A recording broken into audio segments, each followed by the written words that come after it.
Hello and welcome to Fund to Money, your 24 into 7 buddy for all your money matters. In this video, we're going to discuss the 7 things that you need to keep in mind when you take an education loan. What are those 7 things? They are coming up in just a little while.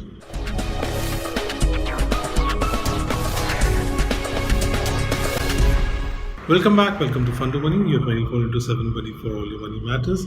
In this video, we're going to discuss the 7 things that you need to keep in mind when you take an education loan. What are those things? Let's get started. First, you need to figure out how much education loan do you need. Now, when you're talking about an education loan, the right amount, you need to figure out how much savings you have and where the shortfall is, because if there's a shortfall, you're taking an education loan, remember. So it should not be more than you need, because remember, you need to pay. Not only do you have to pay back the amount that you borrow, but you have to pay interest. There are EMIs going to be happening after the moratorium period. So it's important for you to figure out what is the exact amount you need. It must cover major heads of expenses, hopefully all of it, all of the heads. That means tuition, that means books, laptops, other accessories, housing costs, hostel fees, any major cost head if you're going to be studying abroad or your child would be studying abroad. So these are things that you need to keep in mind. So that number one is, of course, the amount of home loan that you need. Also, you need to check out whether do you have enough time for loan processing. Now, educational loans do take a little bit of time. They are not as if you would get them in one instant. The educational loan provider has a particular process. All of them will have. They will have to figure out your repayment capacity. They'll have to figure out your finances. They will also need to figure out the institution for which you would be taking the educational loan. They're trying to figure out whether after studying in that institution you would be in a position to repay the education loan. It's very important, especially for youngsters who are going for their higher studies, because the lender needs that comfort that the repayment is going to happen, right? So also, the third point is what are the items that are going to get covered? Ideally, all the major items that we talked about: tuition, laptops, books, housing costs in case of abroad, or hostel fees. Those need to get covered. Remember, if they're not getting covered, you'll have to pay it from your pocket. So it's important that the coverage is wide.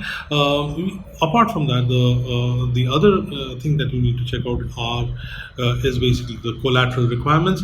If you're going to a prominent institution in India or abroad, whether you or your child, then in many cases the educational loan still a certain amount, or for a pretty large amount there's no collateral requirement. So there's no question of putting the house as collateral or something more valuable as collateral.